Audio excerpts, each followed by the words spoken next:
Você já se sentiu invisível mesmo estando presente? Já sentiu que suas palavras não tinham peso, como se fossem levadas pelo vento antes mesmo de tocarem os ouvidos de alguém? Já sussurrou suas orações mais profundas no silêncio da madrugada, com a torneira aberta para que ninguém pudesse ouvir seu coração se derramando diante de Deus? Por quase 3 décadas, minha voz existiu apenas dentro de mim. Minhas orações eram como pássaros engaiolados, batendo as asas contra grades invisíveis, esperando o momento de alçar voo. Meu nome é Sebastiana, e esta é a história de como perdi e reencontrei minha voz com Deus. Naquela época, não tínhamos smartphones ou internet para buscar respostas. Nosso mundo era delimitado pelas paredes de nossas casas, pelo que ouvíamos no rádio Filco da sala e pelos sermões dominicais. Uma mulher do interior de Minas, nos anos 70, tinha seu destino praticamente escrito: casar, ter filhos, ser o apoio silencioso do marido. Quando esse marido era um pastor, o script ficava ainda mais rígido. Ainda consigo sentir o cheiro de cera e madeira polida daquele pequeno templo batista. O vestido de noiva que minha mãe costurou com tanto esmero pesava como chumbo em meus ombros naquele dezembro de 1978. Não pelo tecido, mas pelo que ele representava. Para uma moça criada nos preceitos cristãos mais tradicionais, o casamento era a realização máxima, especialmente com um homem chamado por Deus, como Paulo. Como poderia eu imaginar que as mesmas mãos que seguraram as minhas no altar seriam as que fechariam as portas da minha comunhão pessoal com o divino? Que aquela voz firme que prometeu amor eterno também me diria, anos depois, que minhas orações só chegariam aos céus se passassem pelo filtro da sua autoridade? Deus ouve as mulheres através dos seus maridos. Ele me dizia com aquele sorriso sereno que tanto me encantou no início. É a ordem natural das coisas, Sebastiana. Lembro do dia em que percebi que algo estava fundamentalmente errado. Foi numa tarde de domingo, 1982. O calor mineiro fazia o asfalto da rua parecer mole e as cigarras cantavam como se anunciassem o fim do mundo.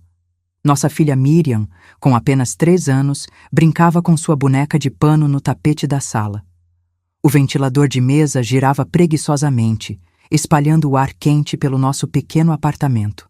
Paulo havia acabado de retornar de uma reunião com o conselho da igreja. Seu semblante estava diferente. Havia uma nova gravidade em seus olhos. Ele se sentou à mesa da cozinha e me chamou. Sebastiana, precisamos conversar sobre sua relação com Deus. Senti um calafrio percorrer minha espinha, apesar do calor. Algo na maneira como ele disse aquilo me deixou alerta, como um animal que pressente o perigo. Como assim, Paulo? O que há de errado com minha fé? Ele deslizou os dedos pela capa da sua Bíblia, aquele exemplar de couro preto que carregava como um distintivo de autoridade. Notei que você tem interpretações muito pessoais das Escrituras. Isso não é adequado. Como líder espiritual desta família e agora como pastor ordenado, é meu dever garantir que você esteja recebendo a palavra corretamente. Foi nesse momento que vi minha Bíblia, aquela de capa marrom que ganhei da minha avó no dia da minha confirmação, com todas as minhas anotações nas margens, desaparecer dentro da gaveta dele.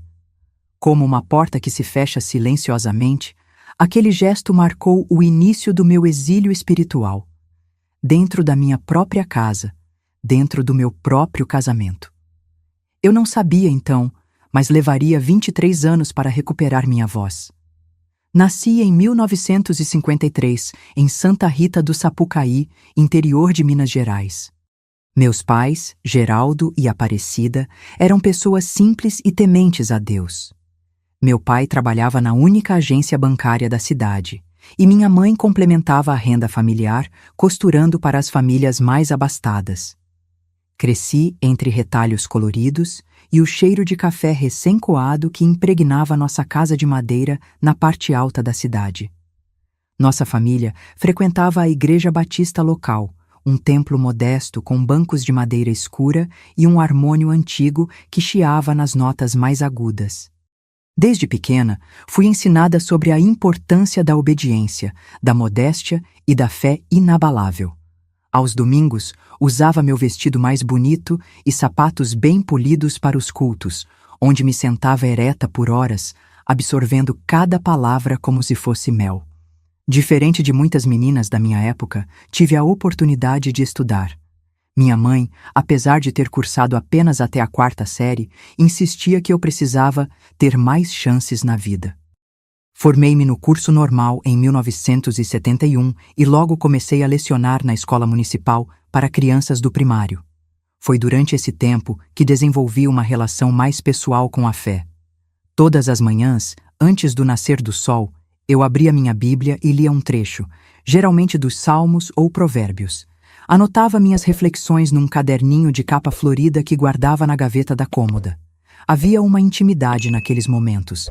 Era como se conversasse diretamente com Deus, sem intermediários. Eu não sabia, então, como aquela prática seria importante para mim anos mais tarde. Em 1975, mudei-me para Juiz de Fora para cursar pedagogia na Faculdade de Filosofia e Letras. Foi uma decisão difícil para minha família. Uma moça solteira morando sozinha na cidade grande. Instalei-me em uma pensão para moças administrada por Dona Ivone, uma viúva rigorosa que mantinha horários rígidos e não permitia visitas masculinas. A universidade expandiu meu mundo de maneiras que eu jamais imaginara. Nas aulas de filosofia da educação, descobri pensadores que questionavam verdades que eu sempre considerara absolutas. Na biblioteca, encontrei livros sobre teologia que ofereciam perspectivas diferentes sobre as Escrituras. Lembro-me de ficar até tarde lendo A Mulher na Bíblia, à luz do pequeno abajur do meu quarto, sentindo ao mesmo tempo fascínio e culpa. Foi na Igreja Batista Central de Juiz de Fora que conheci Paulo. Ele estava terminando o seminário teológico e já começava a pregar ocasionalmente. Alto, com um topete bem arrumado e óculos de armação grossa que lhe davam um ar intelectual, Paulo chamava a atenção. Mas foi sua eloquência no púlpito que me conquistou. A maneira como ele falava sobre Deus, com tanta certeza, tanta segurança, me atraiu como um imã. Começamos a namorar em 1976, sempre acompanhados, claro. Nossos encontros aconteciam no salão social da igreja, em passeios pela praça central ou em rápidos lanches na padaria da esquina. Paulo falava sobre seus sonhos de ter seu próprio ministério, de restaurar a verdadeira autoridade bíblica nas famílias brasileiras. Eu ouvia, encantada, imaginando-me ao lado dele, ajudando a construir esse futuro. Nos noivamos no Natal de 1977. Lembro-me da aliança simples que ele colocou em meu dedo, na presença dos meus pais e dos pais dele. Sebastiana será uma esposa exemplar para um homem de Deus, disse minha mãe, orgulhosa. Nesse momento, algo em mim hesitou, como um pássaro que interrompe seu voo por um segundo antes de continuar. Mas ignorei aquela sensação. Como poderia haver algo errado em unir minha vida a alguém tão dedicado à palavra de Deus? Nossa lua de mel foi em Petrópolis, numa pousada simples próxima ao Museu Imperial. 7 dias que passaram como um sonho, cheios de descobertas e promessas sussurradas sob lençóis brancos. Paulo parecia gentil, atencioso. Quando voltamos para nosso primeiro apartamento alugado em Juiz de Fora, um 2 quartos na Avenida Rio Branco, eu estava certa de que havia encontrado meu companheiro eterno. A primeira vez que notei algo diferente foi durante um estudo bíblico que conduzi para um grupo de mulheres em nossa casa. Paulo havia me encorajado a formar este grupo. É importante que as esposas da congregação tenham uma mentora, ele disse. Preparei-me durante dias, estudando a passagem de Provérbios 31 sobre a mulher virtuosa. Durante o encontro, compartilhei minhas reflexões sobre como aquela descrição poderia ser interpretada no contexto moderno. Naquela noite, depois que todas foram embora, Paulo sentou-se comigo na sala.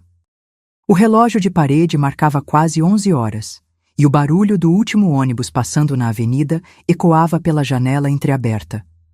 Sebastiana, ouvi parte da sua exposição hoje, ele disse, ajustando os óculos como fazia quando estava desconfortável. Você precisa tomar cuidado com certas interpretações. Algumas coisas que você disse não estão totalmente alinhadas com a doutrina. Mas eu apenas compartilhei o que senti ao ler a passagem, Paulo. Esse é exatamente o problema, ele respondeu, abrindo sua Bíblia. Não se trata do que você sente, trata-se do que a palavra realmente diz. E como minha esposa, você representa meu ministério. Precisa ser mais cuidadosa. Aquela primeira repreensão foi como uma pequena rachadura em um vaso, quase imperceptível no início, mas destinada a crescer com o tempo. Paulo havia acabado de ser convidado para liderar um grupo de estudos bíblicos semanais, o primeiro passo para eventualmente tornar-se pastor daquela congregação.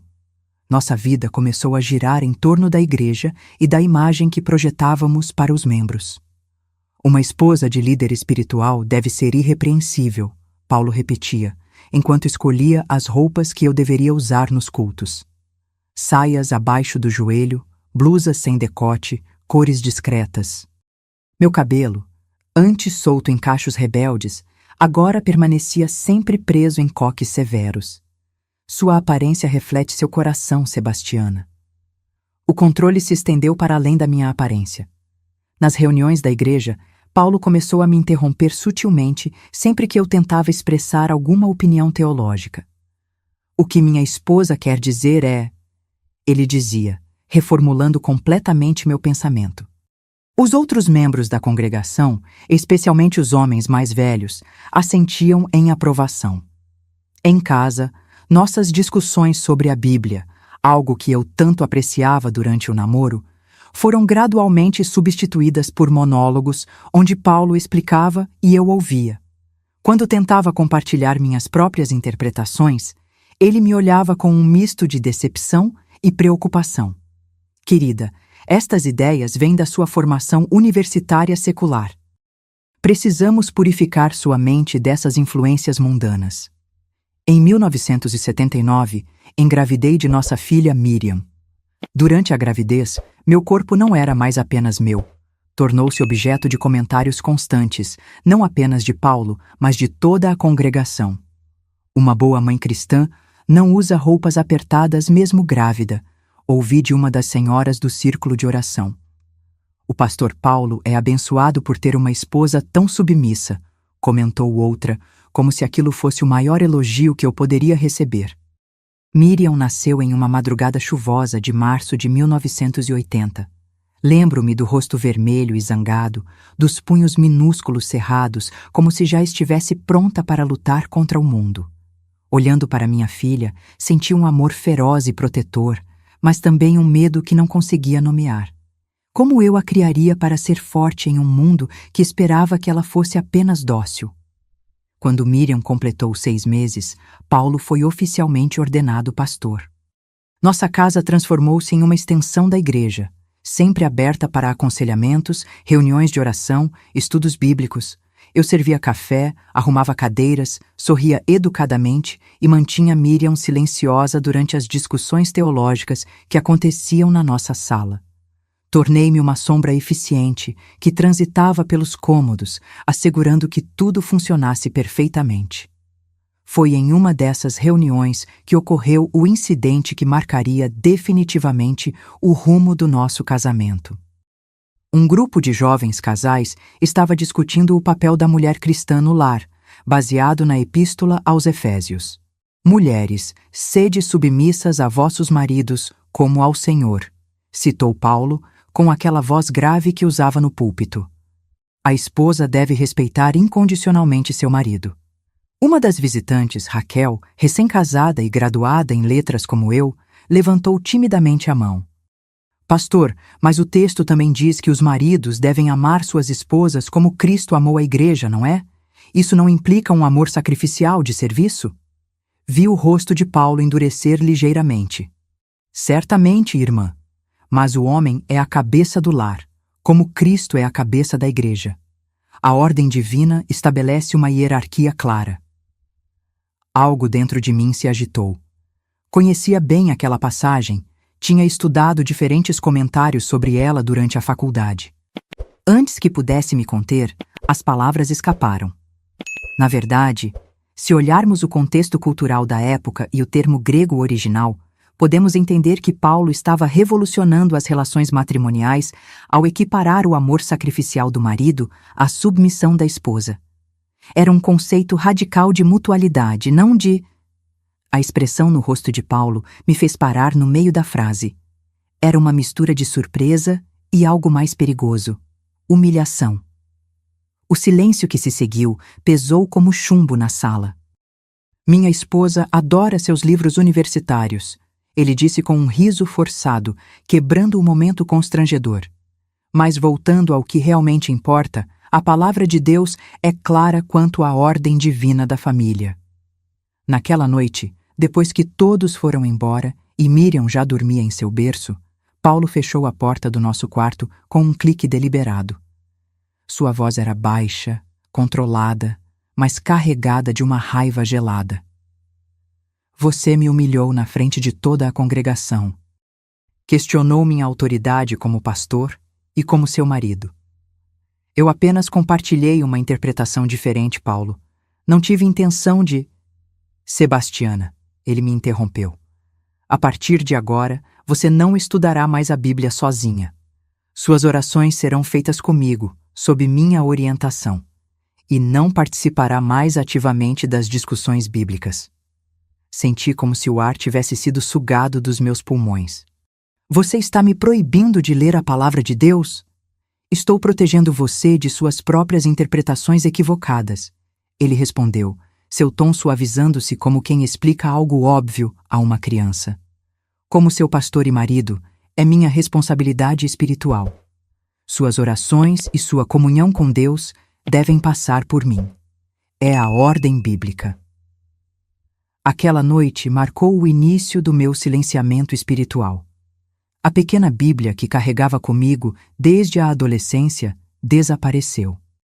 Minhas orações matinais solitárias foram substituídas por momentos de joelhos em família, onde Paulo determinava por quanto tempo e pelo que deveríamos orar. Na igreja, tornei-me conhecida como a esposa exemplar, sempre sorridente, eficiente, nunca expressando opiniões teológicas. As outras mulheres me admiravam, buscavam meu conselho sobre como ser uma boa esposa cristã. Que ironia!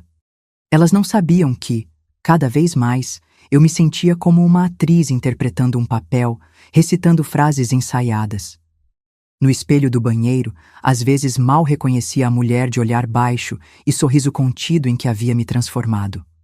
À noite, quando todos dormiam, eu me trancava no banheiro. Com a torneira aberta para disfarçar o som da minha voz, sussurrava minhas verdadeiras orações, meus medos, minhas dúvidas. Era o único momento em que me sentia conectada com Deus, sem intermediários, sem filtros. Senhor, eu murmurava para os azulejos frios. Isso é realmente o que o Senhor quer de mim? Este silêncio? Esta anulação? O silêncio que se seguia era minha única resposta. Eu ainda não sabia que estava apenas no início de uma longa jornada de sufocamento espiritual e que precisaria quase morrer para finalmente encontrar minha voz. Os anos passaram com a lentidão de um relógio de parede com pilhas fracas. Miriam cresceu tornando-se uma menina inteligente e observadora, que frequentemente me pegava de surpresa com suas perguntas sobre fé e Deus. Para cada questionamento, eu precisava calcular cuidadosamente minhas respostas, sempre consciente de que qualquer desvio da interpretação de Paulo poderia desencadear mais restrições. Em 1988, quando Paulo foi convidado para liderar uma igreja maior no centro da cidade, nossa vida familiar sofreu uma transformação significativa. A nova posição veio com uma casa pastoral maior, mais responsabilidades e visibilidade na comunidade evangélica de Juiz de Fora. Lembro-me de olhar para aquela construção de tijolos à vista, com suas janelas de madeira imponentes, e pensar: um prédio maior significa paredes mais espessas para abafar meu silêncio. O ministério de Paulo crescia. Ele agora aparecia no programa religioso da rádio local todas as manhãs de quarta-feira, e seu nome era mencionado em círculos denominacionais cada vez mais amplos. Com esse crescimento, a necessidade de projetar uma imagem perfeita de família pastoral intensificou-se exponencialmente. Minha prisão espiritual ganhou mais guardas, mais regras, mais vigilância. Foi em 1995, com Miriam já cursando faculdade em Belo Horizonte, que o verdadeiro ponto de virada aconteceu. A casa estava silenciosa, sem a presença da nossa filha. Apenas o tic-tac do relógio da sala e o ocasional latido do cachorro do vizinho preenchiam os espaços entre o silêncio opressivo que Paulo e eu compartilhávamos. Tudo começou com uma dor lancinante que senti ao urinar numa manhã de terça-feira. Inicialmente, pensei ser apenas uma infecção urinária comum. Já havia tido algumas antes. Tomei mais líquidos e tentei descansar. No entanto, ao invés de melhorar, a situação piorou rapidamente. Em 2 dias, meu corpo ardia em febre e a dor havia se espalhado pelo abdômen e costas. Paulo, preciso ir ao médico, murmurei, minha voz fraca enquanto me apoiava na parede do corredor para não cair. O suor pingava da minha testa e minha visão começava a embaçar. Ele levantou os olhos do seu sermão dominical, aqueles papéis meticulosamente organizados sobre a mesa da sala. Sebastiana, não há nada que um médico possa fazer que não seja superado pela oração. Lembra-se do que diz Tiago? A oração da fé salvará o enfermo. Mas estou com muita febre, insisti, minha respiração entrecortada pelo esforço. Paulo colocou as mãos em meus ombros, seus olhos mirando diretamente nos meus. Esta é uma oportunidade para demonstrarmos nossa confiança no Senhor. As aflições físicas são muitas vezes batalhas espirituais disfarçadas. Aquela noite, em vez de me levar ao hospital, Paulo organizou uma vigília de oração em nossa casa. 6 anciãos da igreja, com suas esposas silenciosas ao lado, formaram um círculo ao redor da nossa cama. O cheiro do óleo de unção se misturava ao aroma dos vapores de eucalipto que uma das senhoras havia trazido para ajudar na respiração. Enquanto eles oravam fervorosamente, eu flutuava entre a consciência e a inconsciência. A febre agora me fazia delirar. Via formas e cores impossíveis dançando pelo teto, ouvia vozes distorcidas que se misturavam com as orações. Em alguns momentos, sentia que estava observando a cena de fora, como se meu espírito já estivesse se desprendendo do corpo. Pai, manifesta teu poder nesta casa. Repreendemos todo espírito de enfermidade. A voz de Paulo trovejava acima das outras, suas mãos pressionadas com força na minha testa úmida. Naquela noite, enquanto lutava para respirar sob o peso das coberturas e das expectativas, uma clareza incomum me atravessou como um raio em céu limpo. Se eu continuasse assim, morreria. Não por vontade de Deus, mas por obstinação humana. Por um dogma inflexível que preferia ver uma mulher morrer na fé do que buscar ajuda médica. O 3º dia de febre alta trouxe consigo um milagre inesperado. O telefone tocou pouco depois das 10 da manhã. Era Miriam, ligando da faculdade apenas para saber como estávamos. Mãe, você está estranha. Sua voz? Mesmo através da linha telefônica com chiados, ela percebeu. Estou bem, filha. Menti, enquanto Paulo observava da poltrona ao lado da mesa do telefone. Passa para o papai, ela pediu. Entreguei o telefone a Paulo, que saiu da sala para continuar a conversa em seu escritório. Usando minhas últimas forças, arrastei-me até o banheiro e tranquei a porta. Caí de joelhos no frio piso de azulejos, não em oração, mas em desespero absoluto. Deus, sussurrei, minha voz quase inaudível até para mim mesma. Se o Senhor realmente me ouve diretamente, sem intermediários, preciso de ajuda agora. Não quero morrer assim. Paulo bateu a porta do banheiro. Sebastiana, o que está fazendo aí dentro? Miriam decidiu vir nos visitar este final de semana. Diz que está com saudades. Um rasgo de esperança cortou minha consciência nebulosa. Miriam viria. Minha filha, agora uma jovem adulta estudando enfermagem, viria me ver. O que Paulo não sabia, o que eu mesma não poderia prever, era que aquela simples visita de final de semana mudaria completamente o rumo da minha história. Nos 2 dias seguintes, enquanto esperava por Miriam, meu estado piorou dramaticamente. A febre não cedia, e agora uma confusão mental se instalava. Eu mal reconhecia o quarto onde havia dormido por anos. Quando finalmente ouvi a voz da minha filha na sala, tive certeza de que estava delirando novamente. Mas então seu rosto apareceu na porta do quarto e o choque em sua expressão me disse tudo o que eu precisava saber. Mãe do céu, o que está acontecendo aqui? Ela correu para a cama, seus dedos tocando minha testa fervente. Pai, por que ela não está no hospital? Através da névoa da febre, ouvi a discussão acalorada entre pai e filha. As palavras fé, confiança em Deus, medicina moderna e irresponsabilidade flutuavam ao meu redor como bolhas que eu não conseguia alcançar. A última coisa que me lembro daquele dia foi Miriam inclinada sobre mim, seus olhos determinados fixos nos meus, dizendo: aguente firme, mãe, vou tirar você daqui agora mesmo. Acordei em um quarto estranho, com paredes de um branco imaculado e o som ritmado e metálico de máquinas.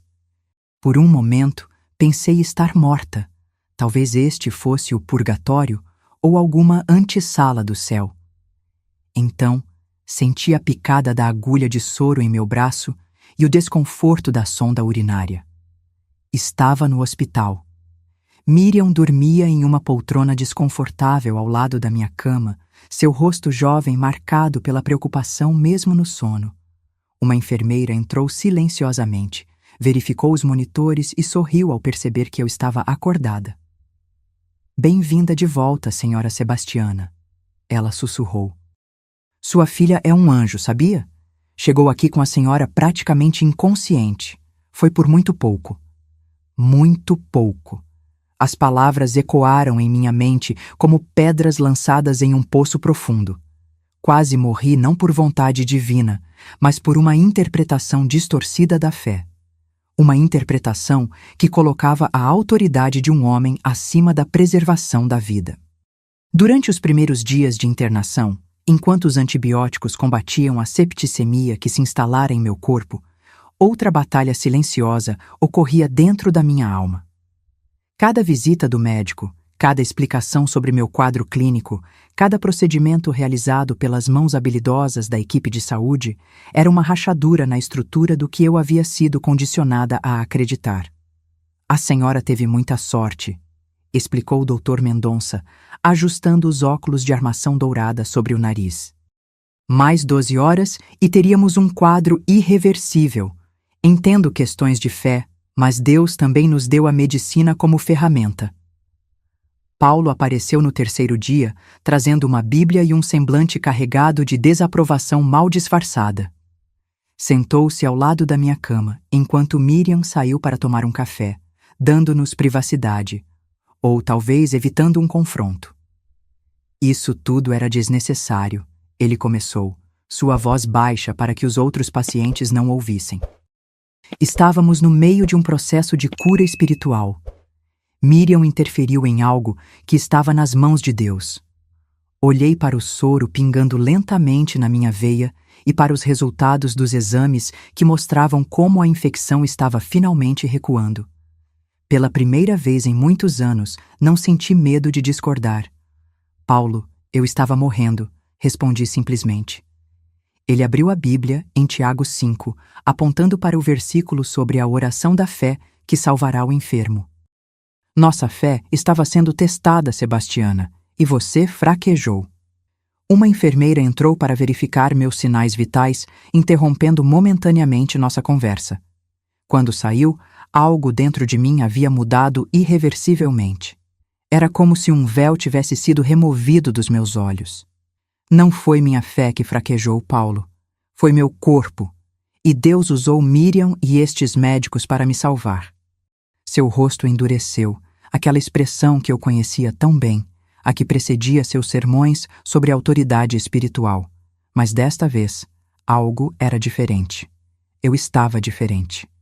Durante os 10 dias que se seguiram, recuperei não apenas minhas forças físicas, mas também fragmentos da minha identidade há muito perdida. Na pequena capela do hospital, um espaço simples com um crucifixo de madeira e alguns bancos, encontrei um refúgio inesperado. Numa tarde, quando já conseguia caminhar pelos corredores sem ajuda, entrei naquela capela vazia. Não havia pastores, nem maridos, nem congregação observando. Apenas eu e o silêncio receptivo daquele espaço sagrado. Ajoelhei-me com dificuldade e, pela primeira vez em décadas, orei com minha própria voz, sem filtros ou intermediários. Senhor, sussurrei, e minha voz soou estranha aos meus próprios ouvidos. Autêntica, direta, minha. Obrigada por me permitir ver a verdade. Obrigada por me dar mais uma chance. Lágrimas escorriam pelo meu rosto quando senti uma presença suave ao meu lado. Era uma freira idosa, seu rosto enrugado e emoldurado pelo hábito branco. A senhora está bem? Ela perguntou gentilmente. Estou redescobrindo como falar com Deus, respondi com sinceridade. Ela sorriu, sentando-se ao meu lado. Sabe, minha filha, em meus 70 anos de vida, aprendi que Deus ouve todos os corações sinceros. Não importa quem somos ou como oramos. Mesmo uma mulher? Perguntei, a vulnerabilidade de décadas de doutrinação escapando antes que pudesse contê-la. A freira pareceu surpresa, especialmente as mulheres. Não foi Maria quem disse sim a Deus antes de qualquer homem? Não foram mulheres as primeiras a testemunhar a ressurreição? Aquela conversa simples, em uma capela de hospital, foi como um terremoto em minha teologia. Uma rachadura irreparável na prisão espiritual que havia me contido por tanto tempo. Quando Paulo veio me buscar para voltar para casa, após a alta hospitalar, eu já não era mais a mesma Sebastiana que havia entrado no hospital. Externamente, parecia a mesma, ainda frágil pela doença, ainda de cabelos presos e roupas discretas. Mas internamente, algo fundamental havia mudado. No carro, um Chevette marrom que Paulo mantinha impecavelmente limpo, ouvi seu sermão sobre desobediência espiritual, sobre como eu havia envergonhado seu ministério ao fugir para o hospital, sobre como precisaríamos de muita oração para restaurar a harmonia espiritual do nosso lar. Agora você vai precisar seguir um regime espiritual rigoroso para compensar essa falha, ele explicou, enquanto maneava o volante com firmeza. Nada de contato com influências externas por um tempo. Precisamos purificar nossa casa novamente. Olhei pela janela do carro para as ruas de Juiz de Fora passando lentamente. As árvores, os prédios, as pessoas, tudo parecia diferente agora, como se visto através de novos olhos. Não respondi às suas exigências, apenas assenti silenciosamente. Mas dentro de mim, uma resolução se formava, clara como cristal. Nunca mais deixaria alguém se interpor entre mim e Deus. Aquela internação não havia sido apenas uma luta pela minha vida física, mas o nascimento da minha consciência espiritual independente. Como uma borboleta que finalmente entende que a crisálida que a protegia tornou-se sua prisão, eu agora compreendia que precisava encontrar um caminho para a liberdade. Olhando para o perfil severo de Paulo enquanto ele dirigia, senti, talvez pela primeira vez, não raiva ou ressentimento, mas uma profunda tristeza. Ele realmente acreditava estar fazendo a vontade de Deus. Estava tão preso quanto eu, não por grades impostas por outros, mas por uma interpretação rígida e distorcida que havia construído ao seu redor como muros de uma fortaleza. Você está me ouvindo, Sebastiana? Sua voz cortou meus pensamentos. Sim, Paulo. Respondi suavemente, mas com uma nova certeza interior. Estou ouvindo tudo muito claramente agora. E estava mesmo. Pela primeira vez em muitos anos, ouvia não apenas suas palavras, mas também a voz da minha própria consciência, da minha própria fé. Uma voz que me dizia que minha jornada de libertação estava apenas começando. Retornar àquela casa após a internação foi como voltar a uma realidade paralela que não mais me pertencia. Cada móvel, cada quadro de versículo bíblico nas paredes, cada espaço daquele lar que havíamos construído juntos ao longo de quase 2 décadas, parecia agora parte de um cenário estranho, familiar, mas não mais meu. Paulo havia preparado tudo para minha volta, segundo sua visão de cura espiritual. A sala estava arrumada para reuniões de oração. Membros da igreja haviam sido convocados para sessões de restauração da fé. Um esquema rigoroso de estudos bíblicos, supervisionados por ele, já estava organizado em uma planilha meticulosamente escrita sobre a mesa da cozinha. Os irmãos estão muito preocupados com sua caminhada espiritual, ele comentou enquanto me ajudava a sentar no sofá da sala. A fraqueza física da recuperação ainda me acompanhava, mas a clareza mental era como uma luz que não poderia mais ser apagada. O pastor Gideão sugeriu um período de reclusão para reflexão e purificação. Reclusão. A palavra ecoou como uma sentença. Não seria a primeira vez. Sempre que eu questionava algo, mesmo que timidamente, vinha a sugestão de reclusão espiritual. Paulo, preciso descansar agora, respondi simplesmente. O médico recomendou repouso absoluto por pelo menos 2 semanas. Seu rosto demonstrou o conflito interno, o pastor querendo impor a disciplina espiritual, o marido reconhecendo a fragilidade física da esposa. Claro, mas podemos fazer as leituras bíblicas no quarto. Separei várias passagens sobre desobediência e restauração. Meu coração batia acelerado enquanto ele saía para buscar as escrituras. Não por medo, mas pela consciência da enorme distância que havia se estabelecido entre nós. Não era mais apenas uma discordância teológica, era um abismo existencial que crescia a cada hora. Miriam precisou voltar à faculdade 2 dias depois, mas antes de partir, encontrou um momento a sós comigo enquanto Paulo conversava com um diácono na varanda. Mãe, seu celular. Ela deslizou para minhas mãos um aparelho pequeno, daqueles pré-pagos simples que começavam a se popularizar. Meu número já está gravado. Por favor, me ligue se precisar de qualquer coisa mesmo.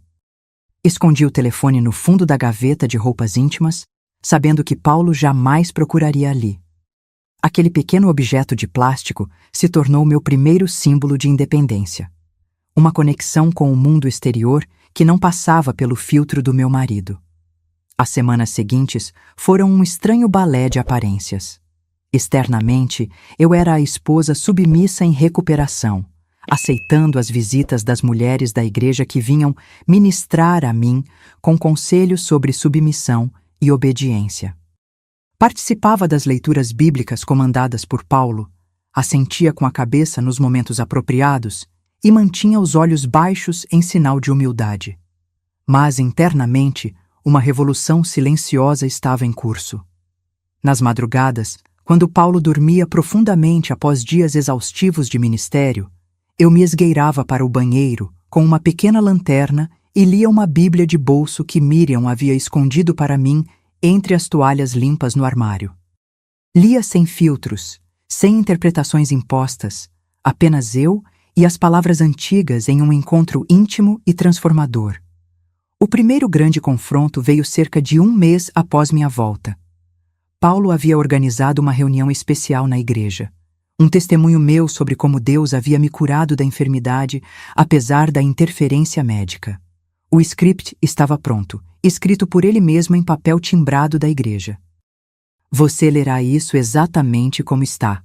Ele instruiu, entregando-me as 3 páginas datilografadas. É importante que todos entendam como Deus operou, apesar das circunstâncias. Li o documento em silêncio, meu estômago revirando com cada palavra que distorcia a realidade.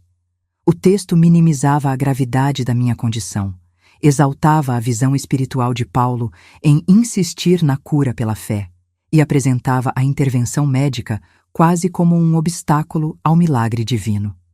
Pela primeira vez em nosso casamento, olhei diretamente nos olhos do meu marido e disse: Não posso ler isso, Paulo. Não é a verdade. O silêncio que se seguiu foi denso, quase palpável. Vi seu rosto passar por uma sequência de emoções: surpresa, confusão, incredulidade e, finalmente, uma raiva controlada. O que você está dizendo, Sebastiana? Sua voz era baixa, perigosamente controlada.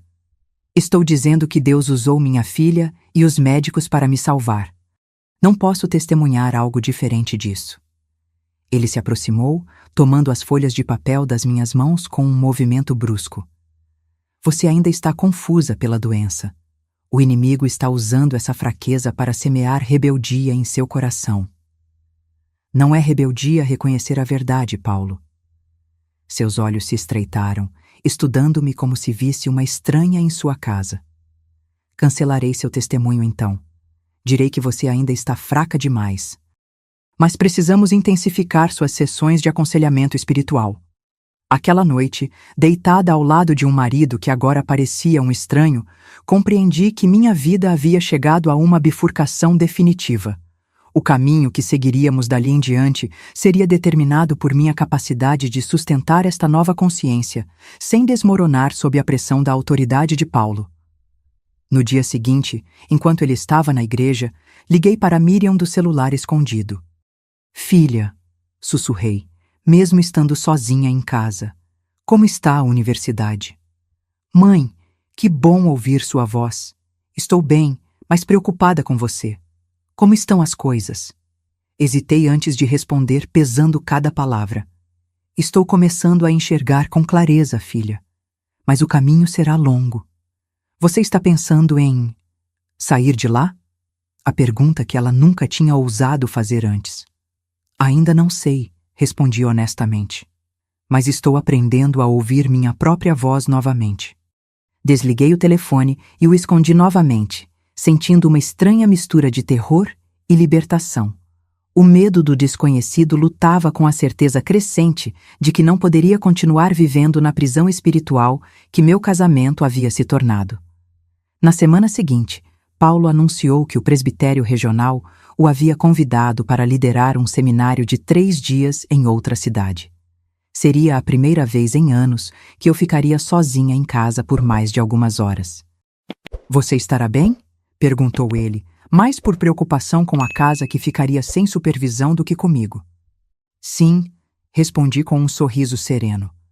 Vou aproveitar para descansar e orar. O que ele não sabia era que eu já tinha planos muito específicos para aqueles 3 dias de liberdade. Os primeiros passos concretos na jornada de recuperação da minha identidade espiritual e pessoal.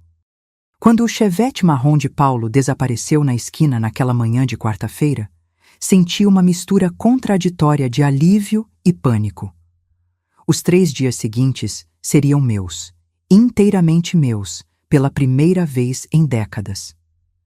A liberdade temporária era ao mesmo tempo embriagadora e assustadora, como uma prisioneira de longa data subitamente deixada do lado de fora dos muros, sem saber ao certo como navegar no mundo exterior. Esperei 20 minutos imóvel na janela da sala, certificando-me que ele não voltaria por algum item esquecido. Então, com mãos trêmulas, tirei do esconderijo minha pequena Bíblia de bolso e a coloquei abertamente sobre a mesa da cozinha. Um ato simples que representava uma revolução pessoal. Em seguida, fui até o telefone fixo da sala e fiz algo que não fazia há anos. Liguei para minha irmã mais velha, Helena. Alô? A voz dela, mais envelhecida do que eu lembrava, trouxe lágrimas aos meus olhos. Helena, é a Sebastiana. O silêncio do outro lado da linha foi seguido por uma exclamação de surpresa. Sebastiana? Meu Deus do céu, faz quanto tempo? 5 anos? 7, corrigi suavemente. 7 anos desde que Paulo havia proibido o contato com minha família mundana, que não respeitava sua autoridade pastoral. Está tudo bem? Aconteceu alguma coisa? Sim e não, respondi, escolhendo cuidadosamente as palavras. Paulo está viajando por 3 dias e eu gostaria de te ver. 2 horas depois, Helena estacionava seu Fiat Uno vermelho em frente à minha casa. Aos 62 anos, com os cabelos completamente brancos que ela nunca se preocupou em tingir, Minha irmã mais velha parecia a personificação da independência que eu nunca tive. Viúva há 15 anos, administrava sozinha uma pequena loja de aviamentos no centro da cidade e vivia como bem entendia. Ao abraçá-la na porta, senti o peso de todos os anos perdidos. As lágrimas vieram sem aviso e por longos minutos ficamos ali, duas senhoras de meia-idade chorando na soleira, como se fôssemos novamente as meninas que dividiam quarto na casa simples dos nossos pais em Santa Rita do Sapucaí. Me conta tudo, ela disse enquanto preparava um café na minha cozinha, movendo-se com uma familiaridade surpreendente para alguém que não visitava aquela casa há tanto tempo. O que aconteceu para você finalmente me ligar? Entre goles de café, contei sobre minha doença, a internação e a revolução interna que havia experimentado. Helena ouvia atentamente, sem interromper, seus olhos escuros, tão parecidos com os meus, ocasionalmente se estreitando em momentos de indignação. Sebastiana, ela finalmente disse segurando minhas mãos sobre a mesa. Você sabe que isso não é normal, não é? Isso que você viveu todos esses anos, isso tem nome. Controle espiritual, murmurei, usando pela primeira vez em voz alta o termo que havia encontrado em um pequeno livro que a enfermeira do hospital discretamente deixou comigo. Eu chamaria de abuso. Helena respondeu diretamente, com aquela honestidade brutal que sempre foi sua marca registrada. E você não precisa viver assim. O desafio mais imediato que enfrentei naqueles primeiros momentos de despertar foi distinguir entre fé verdadeira e manipulação religiosa. As duas estavam tão entrelaçadas na minha experiência que separá-las parecia impossível. Será que rejeitar o controle de Paulo significava rejeitar a Deus? Tenho medo, Helena, confessei. E se eu estiver errada? E se Paulo estiver certo, e Deus realmente espera que eu me submeta assim? Minha irmã apertou minhas mãos com força. Sebastiana, você acha mesmo que um Deus de amor quer que você viva sem voz? Sem dignidade? Sem poder falar diretamente com ele? No segundo dia da ausência de Paulo, enfrentei outro desafio crucial: as visitas surpresa das irmãs da igreja. Como esperado, Irmã Eunice e Irmã Dalva apareceram logo após o almoço, enviadas sem dúvida por Paulo para verificar se eu estava seguindo o programa espiritual na sua ausência. Viemos para a nossa sessão de oração, querida, anunciou Eunice, uma senhora magra de aproximadamente 50 anos, cuja aparência frágil escondia uma determinação férrea como o braço direito do pastor. Por anos, eu havia me submetido a essas sessões, horas de exortações mal disfarçadas como orações, lembrando-me constantemente do meu lugar como mulher e esposa de pastor. Mas agora, algo havia mudado fundamentalmente dentro de mim. Na verdade, eu já orei esta manhã, respondi com um sorriso calmo. Sozinha. O choque nos rostos das duas mulheres teria sido cômico em outras circunstâncias. Sozinha? Repetiu Dalva, como se eu tivesse confessado algum pecado terrível. Mas o pastor Paulo deixou instruções específicas. Sim, confirmei com uma tranquilidade que surpreendeu até a mim mesma. E agradeço muito a preocupação de vocês, mas hoje prefiro ter um tempo de quietude. O médico recomendou repouso, sabem? Mencionar o médico, figura controversa no círculo de Paulo, foi estratégico. As duas mulheres trocaram olhares desconfortáveis antes de se despedirem, com promessas de voltar no dia seguinte.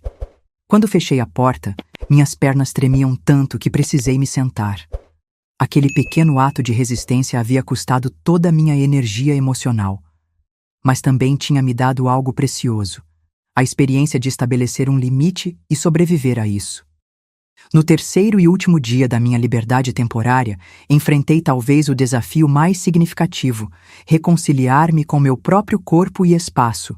Por anos, cada aspecto da minha aparência física havia sido regulado. O comprimento das saias, o modo de prender os cabelos, a ausência total de maquiagem, a postura submissa. Naquela manhã, fiz algo extraordinário na sua simplicidade. Cortei meu cabelo. Não drasticamente. apenas alguns centímetros das pontas danificadas que há anos imploravam por cuidado. Helena trouxe sua tesoura de costura e no banheiro da minha própria casa deixei aquelas mechas caírem no chão como pequenos símbolos da minha gradual libertação. "O que Paulo vai dizer?" perguntou Helena enquanto eu admirava o resultado no espelho. Ainda comprido, ainda modesto, mas visivelmente mais saudável. "Provavelmente citará Coríntios sobre o cabelo ser a glória da mulher", respondi com um pequeno sorriso. Mas não cortei para desafiá-lo, cortei porque é o meu cabelo. Esta simples afirmação, "é o meu cabelo", representava uma enorme evolução na minha consciência. Meu corpo, minha aparência, minhas escolhas. Tudo isso me pertencia, não como uma rebeldia contra Deus ou contra meu marido, mas como uma expressão básica da autonomia que o próprio Criador havia me concedido. Naquela noite, na véspera do retorno de Paulo, arrumei a casa meticulosamente, voltando tudo ao seu lugar habitual. A pequena Bíblia retornou ao seu esconderijo, as fotos com Helena foram guardadas e o telefone celular escondido voltou para o fundo da gaveta. Externamente, tudo parecia exatamente como antes, mas internamente uma transformação irreversível havia começado. Eu havia experimentado um gosto da liberdade, pequena, controlada, quase imperceptível para olhos externos, mas profundamente significativa para mim. Sentada na sala escurecida, esperando o som do carro de Paulo na garagem, estabeleci para mim mesma 3 compromissos. Primeiro, não perderia mais o contato com minha família. Segundo, encontraria momentos para nutrir minha própria espiritualidade sem intermediários. E terceiro, mais importante, começaria a planejar, com paciência e prudência, uma vida além daquela casa, daquele casamento, daquela prisão espiritual. O caminho seria longo e repleto de obstáculos, mas agora eu tinha algo que não possuía antes, a certeza de que Deus me ouvia diretamente, sem filtros humanos. E essa certeza por si só já era uma revolução. O retorno de Paulo foi exatamente como eu havia previsto. Seu olhar percorreu cada centímetro da casa, buscando sinais de mudança ou desobediência. Quando notou meu cabelo, parou abruptamente no meio da sala, a maleta pastoral ainda na mão. "O que você fez com seu cabelo, Sebastiana?" Respirei fundo, ensaiando mentalmente a explicação que havia preparado. "Apenas aparei as pontas, querido. Estavam ressecadas." Ele se aproximou, examinando os fios entre os dedos como se procurasse evidências de um crime. "Quem fez isso? Você saiu de casa?" "Fiz eu mesma." Menti com uma serenidade que não sentia. "Com a tesoura de costura." Paulo ficou em silêncio por alguns momentos antes de soltar um suspiro pesado. "Sebastiana, você sabe que decisões sobre sua aparência deveriam ser consultadas comigo. Como esposa de pastor, você representa a nossa igreja e nosso ministério." Assenti obedientemente, abaixando os olhos como havia feito milhares de vezes. Mas desta vez, o gesto era apenas externo. Internamente, algo permanecia erguido, inabalável. Nas semanas seguintes, comecei a implementar pequenas mudanças na minha rotina. Usando a desculpa de precisar de ar fresco por recomendação médica, passei a fazer caminhadas matinais pelo bairro. Esses 30 minutos diários tornaram-se preciosos, meu primeiro tempo verdadeiramente sozinha em anos. Durante essas caminhadas, memorizava versículos de uma Bíblia que consultava escondida na biblioteca municipal, versículos sobre liberdade, dignidade e o amor incondicional de Deus. "Conhecereis a verdade, e a verdade vos libertará." Estas palavras de Jesus ecoavam em minha mente enquanto meus pés percorriam as calçadas irregulares do nosso bairro. Minha primeira tentativa concreta de independência veio 3 meses depois, quando respondi a um anúncio no jornal local procurando uma costureira para trabalhar meio período em uma loja de vestidos de noiva. Com minhas habilidades de costura, acreditei que poderia conseguir o emprego e começar a guardar algum dinheiro próprio. A entrevista correu bem, e Dona Clélia, a proprietária, uma senhora viúva de cabelos tingidos de vermelho forte, me ofereceu o trabalho na hora. "Posso começar na próxima segunda", confirmei, sentindo uma mistura de entusiasmo e terror. Naquela noite, durante o jantar, reuni coragem para comunicar minha decisão a Paulo. Encontrei um trabalho como costureira, meio período, anunciei enquanto servia o arroz com feijão. Na loja Sonho de Noiva, da Dona Clélia. O garfo de Paulo parou no meio do caminho, entre o prato e sua boca. Um trabalho? E quem autorizou isso? Pensei que seria bom contribuir com a renda da casa, argumentei, escolhendo cuidadosamente um motivo que ele poderia aceitar. A Bíblia é clara, Sebastiana. Sua missão é cuidar do lar e me auxiliar no ministério. Ele colocou o garfo sobre o prato com uma calma perturbadora. Como esposa de um servo de Deus, sua prioridade deve ser o reino, não coisas materiais. Mas, Paulo, é apenas costura. Posso trabalhar enquanto você está na igreja pela manhã. Não vai interferir em nada. Seu rosto endureceu. Não é sobre interferir na rotina, é sobre autoridade espiritual. Se você começar a trabalhar fora, logo estará exposta a influências que não posso controlar. E como poderei responder por sua alma diante de Deus? A discussão terminou como sempre, com minha aparente submissão. Liguei para Dona Clélia no dia seguinte, inventando uma desculpa sobre problemas de saúde. Sua decepção ao telefone era palpável, mas nada comparada à minha própria frustração. Esta foi minha primeira derrota significativa após meu despertar. Durante dias, o desânimo ameaçou sufocar aquela pequena chama de esperança que havia nascido dentro de mim. Talvez Paulo estivesse certo. Talvez meu lugar fosse realmente aquele, à sombra de sua autoridade, em silencioso apoio ao seu ministério. Foi em uma das reuniões de mulheres da igreja, ironicamente, que encontrei um novo caminho. A irmã Aparecida, esposa do diácono Josias, trouxe um catálogo de produtos de beleza para vender. Paulo sempre aprovava esse tipo de comércio entre as irmãs, pois ocorria dentro do ambiente protegido da congregação. Você poderia fazer o mesmo com sua costura, sussurrou Helena durante nossa conversa telefônica semanal escondida. Oferecer serviços para as mulheres da igreja, sem precisar sair de casa. A ideia era brilhante em sua simplicidade. Nas semanas seguintes, comecei discretamente a oferecer pequenos serviços de costura, bainhas, ajustes, zíperes trocados. Paulo não se opôs, desde que tudo ocorresse dentro de casa e entre irmãs da fé. O dinheiro era pouco, mas era meu.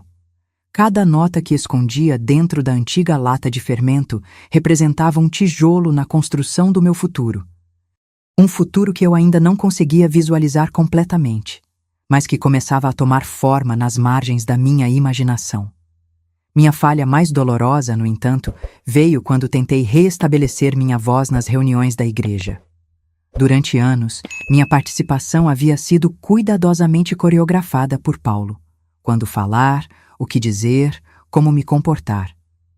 Decidi testar esses limites durante um estudo bíblico para casais em nossa casa. O tema era a família cristã, e Paulo conduzia a discussão com sua habitual eloquência. Quando ele mencionou que a submissão da esposa era reflexo da submissão da igreja a Cristo, algo se agitou dentro de mim. Acredito que Paulo também escreve sobre como marido e mulher devem submeter-se mutuamente por reverência a Cristo, comentei, citando Efésios. E como o amor do marido deve ser sacrificial, como o de Cristo. O silêncio que se seguiu foi ensurdecedor. Os casais presentes olharam de mim para Paulo, claramente desconfortáveis. Seu sorriso permaneceu intacto, mas seus olhos escureceram perigosamente. Minha esposa sempre teve uma interpretação interessante das Escrituras, ele disse com um riso leve que não alcançava seus olhos. É por isso que guio seus estudos pessoalmente. Agora, voltando ao ponto principal. Mais tarde, após todos saírem, veio a reprimenda. Não com gritos ou violência física. Paulo nunca precisou disso. Sua arma era o silêncio glacial, a decepção calculada, e, acima de tudo, a manipulação espiritual que me fazia questionar não apenas minhas ações, mas minha própria fé. Você me envergonhou diante do rebanho, ele disse finalmente, sua voz baixa reverberando na sala vazia. Deus não se agrada de mulheres que desafiam a autoridade estabelecida por ele. Naquela noite, chorei silenciosamente no banheiro, sentindo o peso do fracasso. Percebi que precisaria de mais do que coragem, precisaria de estratégia. A batalha pela minha libertação não seria vencida em confrontos diretos, mas através de pequenos atos de resistência, acumulados ao longo do tempo como gotas de água que, eventualmente, perfuram a pedra mais dura. 1985 chegou com mudanças significativas. Paulo foi convidado para assumir uma igreja maior no centro da cidade, o que representava uma promoção considerável em sua carreira ministerial. Nossa filha Miriam, agora com 6 anos, começaria o primeiro ano escolar. E eu, sem que Paulo soubesse, completava 1 ano guardando dinheiro na minha lata de fermento escondida. A mudança para a nova casa pastoral, maior, mais central e mais exposta aos olhos da congregação, trouxe novos desafios. Como esposa do pastor principal, minhas responsabilidades e visibilidade aumentaram exponencialmente. Havia reuniões semanais com as obreiras, visitas aos enfermos, organização de eventos beneficentes e um escrutínio constante da minha conduta, aparência e discurso. Você é o exemplo para as mulheres da igreja agora, Paulo me lembrava constantemente. Sua submissão será o modelo para muitos lares cristãos. O que ele não percebia era que, por baixo da aparente conformidade, eu estava aprendendo lições fundamentais sobre poder e resistência. Cada nova responsabilidade tornava-se uma oportunidade para pequenos atos de autonomia disfarçada. Durante as visitas aos membros idosos e enfermos, descobri um espaço que Paulo raramente monitorava. Dona Isaura, uma viúva de 82 anos que mal conseguia sair da cama, tornou-se minha confidente improvável. Em seu pequeno apartamento, cheirando a remédios e lavanda, encontrei um refúgio onde podia falar abertamente sobre minhas dúvidas e anseios. Minha filha, ela me disse certa tarde, enquanto eu trocava seus lençóis. Eu fui casada por 53 anos com um homem que nunca levantou a voz para mim, mas também nunca realmente me ouviu. Aprendi que há muitas formas de silêncio, e nem todas significam obediência. Suas palavras eram sementes plantadas em solo fértil. Comecei a perceber que minha resistência não precisava ser ruidosa ou confrontacional para ser efetiva. Nos encontros com as mulheres da igreja, sutilmente introduzia pequenas discussões sobre passagens bíblicas que falavam da dignidade das mulheres. Débora, Ruth, Priscila, Lídia, figuras femininas fortes que raramente eram mencionadas nos sermões de Paulo. Um aprendizado crucial veio quando decidi começar a ensinar Miriam de forma diferente da que Paulo determinava. Enquanto ele insistia que nossa filha devia aprender desde cedo seu papel submisso, eu usava nossos momentos a sós para plantar outras ideias. Deus te fez inteligente e forte, Miriam, sussurrava enquanto a ajudava com a lição de casa. Nunca deixe ninguém te convencer que não pode falar diretamente com ele. Era um risco calculado. Se Paulo descobrisse este desvio doutrinário, as consequências seriam severas. Mas algo dentro de mim sabia que proteger a mente e o espírito da minha filha era mais importante que qualquer castigo que eu pudesse enfrentar. Em 1987, enfrentei talvez o maior desafio à minha incipiente independência. Paulo anunciou que venderia minha máquina de costura Singer para comprar novos equipamentos de som para a igreja. Você quase não a usa mais, e o ministério precisa de recursos, explicou ele durante o jantar. Aquela máquina não era apenas minha ferramenta de trabalho e fonte modesta de renda independente. Era uma herança da minha mãe, um vínculo tangível com meu passado e identidade antes de me tornar a esposa do pastor Paulo. Não posso deixar você vender a máquina, respondi, surpreendendo a nós dois com a firmeza da minha voz. Era da minha mãe. É a única lembrança que tenho dela. Paulo me olhou como se eu tivesse subitamente começado a falar um idioma estrangeiro. Sebastiana, você está me desafiando? Não estou desafiando você, respondi, escolhendo cuidadosamente cada palavra. Estou honrando a memória da minha mãe. A Bíblia nos ensina a honrar pai e mãe, não é mesmo? Foi a primeira vez que usei suas próprias armas, as Escrituras, para defender minha posição. Ele ficou visivelmente desconcertado, seu rosto transitando entre a raiva e a confusão. Finalmente, levantou-se da mesa e saiu sem dizer uma palavra. A máquina permaneceu comigo, embora eu tenha pagado um preço alto por essa pequena vitória. Durante semanas, Paulo praticamente não dirigiu a palavra a mim, comunicando-se apenas quando absolutamente necessário. Nas reuniões da igreja, fazia comentários velados sobre esposas rebeldes e a importância da submissão irrestrita. Este episódio me ensinou algo valioso. Havia limites que eu poderia estabelecer, mesmo que o custo emocional fosse alto. E mais importante, descobri que Paulo, como muitos homens que baseiam sua autoridade em interpretações religiosas rígidas, ficava profundamente abalado quando enfrentado com suas próprias contradições. Um aprendizado inesperado veio através do rádio. Em 1988, comecei a sintonizar secretamente um programa chamado Mulheres de Fé, apresentado por uma pastora metodista, algo que Paulo consideraria herético. O programa discutia questões femininas sob uma perspectiva cristã, mas com interpretações muito diferentes das que eu estava acostumada a ouvir.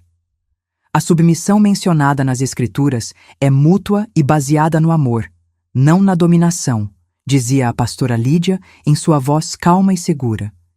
Cristo veio libertar, não oprimir. Estas palavras eram como água no deserto para mim.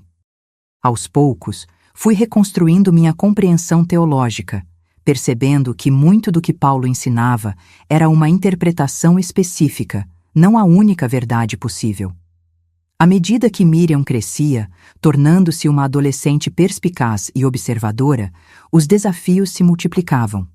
Aos 12 anos, ela começou a questionar as regras rígidas impostas por seu pai. Por que mamãe não pode falar durante os estudos bíblicos? Perguntou ela uma noite, inocentemente, durante o jantar. O silêncio que seguiu foi denso como neblina. Paulo pigarreou antes de responder. A Bíblia ensina que as mulheres devem aprender em silêncio, com toda a submissão. Miriam, com a impulsividade da adolescência, continuou. Mas na escola, a professora de religião disse que Jesus tratava as mulheres com respeito e que elas foram as primeiras a anunciar sua ressurreição. Vi o rosto de Paulo endurecer e, naquele momento, soube que havia chegado a um ponto crítico. O modo como ele respondesse a este questionamento definiria o futuro da minha filha, se ela se tornaria uma repetição da minha história ou se teria chance de escrever sua própria narrativa. Naquela noite, quando Miriam dormia, Paulo me confrontou. Você tem envenenado a mente da nossa filha contra meus ensinamentos. Não, Paulo, respondi com uma calma que vinha de anos praticando resistência silenciosa. Ela está apenas crescendo e formando suas próprias opiniões, como todos nós fizemos um dia. Este era talvez o aprendizado mais significativo da minha jornada até então. A percepção de que minha luta não era apenas por mim. Era por Miriam, para que ela nunca precisasse sussurrar suas orações no banheiro com o chuveiro ligado, para que sua voz nunca fosse silenciada em nome de uma interpretação distorcida da fé. Olhando para minha filha dormindo, prometi silenciosamente que, não importava quanto tempo levasse, eu encontraria um caminho para a liberdade, para ela e para mim. E esse caminho, eu começava a compreender, exigiria não apenas coragem, mas também paciência estratégica e uma fé renovada que nenhuma autoridade humana poderia intermediar. O início dos anos 1990 trouxe mudanças profundas ao nosso mundo. O país enfrentava crises econômicas, confiscos de poupança e uma inflação galopante que faziam cada ida ao supermercado uma aventura de matemática. Para mim, porém, a maior transformação acontecia silenciosamente dentro da nossa casa e no meu coração. Miriam, aos 15 anos, tornara-se uma jovem de opiniões firmes. Suas perguntas sobre fé, antes inocentes, agora carregavam o peso da consciência crítica. Paulo percebia essa mudança e, em resposta, intensificou seu controle sobre nós duas. Enquanto o mundo celebrava o fim da Guerra Fria e novas liberdades, os muros invisíveis da nossa casa cresciam mais altos. Foi em 1994 que as tensões atingiram um ponto sem volta. Miriam havia sido aprovada para estudar psicologia na Universidade Federal de Juiz de Fora. Paulo foi irredutível. Psicologia é uma ciência mundana que contradiz os princípios bíblicos. Você estudará pedagogia para ensinar crianças nas escolas cristãs. Pela primeira vez, vi minha filha enfrentar diretamente seu pai. É a minha vida, meu futuro. Esta é a minha vocação. O confronto que se seguiu deixou cicatrizes invisíveis em todos nós. Paulo usou todas as armas em seu arsenal: culpa, manipulação espiritual e até a ameaça de cortar qualquer apoio financeiro. Para minha surpresa, Miriam permaneceu firme, com uma força que eu secretamente invejava e admirava. Naquela noite, quando todos dormiam, ela veio ao meu quarto.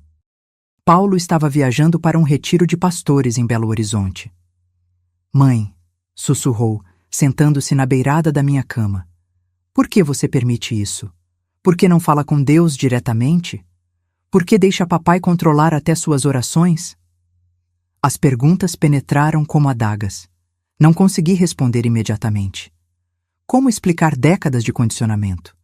Como justificar o medo que me paralisava? "Você não entende, filha", respondi finalmente. "Seu pai acredita genuinamente que está nos protegendo. Na visão dele, ele é o sacerdote da casa, o intermediário necessário. E na sua visão, mãe, o que você acredita?" Aquela pergunta pairou sobre nós como uma nuvem carregada. O que eu realmente acreditava, depois de tantos anos repetindo as interpretações de Paulo? Será que ainda tinha opiniões próprias sobre fé? "Acredito que Deus me ouve", confessei finalmente, mesmo quando falo em segredo. As lágrimas vieram, incontroláveis. Miriam me abraçou, e naquele momento, os papéis se inverteram. Ela era a fortaleza, e eu, a necessitada de consolo. "Vou para a universidade", ela declarou. "E quando me estabelecer, voltarei por você. Prometo." A partida de Miriam, meses depois, foi como perder um membro do corpo. Paulo interpretou sua escolha acadêmica como rebeldia e praticamente cortou comunicação com ela. Eu, secretamente, mantinha contato através de ligações feitas da casa de Dona Isaura, minha amiga idosa que se tornara minha cúmplice. A ausência de Miriam deixou um vazio palpável, mas também abriu espaço para uma nova fase da minha resistência silenciosa. Sem precisar proteger minha filha, podia agora concentrar-me na minha própria libertação. Em 1995, comecei a apresentar sintomas de uma infecção urinária. Paulo, fiel à sua visão de fé, insistiu que eu seria curada apenas pela oração. As semanas passaram, e minha condição deteriorava. A febre tornava-se constante, e dores lancinantes me acordavam à noite. "Precisamos chamar um médico", implorei certa noite, tremendo sob 3 cobertores apesar do calor de fevereiro. "Sebastiana", Paulo respondeu com aquele tom paciente que usava para explicar conceitos espirituais complexos. Recorrer à medicina antes de esgotar os recursos da fé é demonstrar falta de confiança em Deus.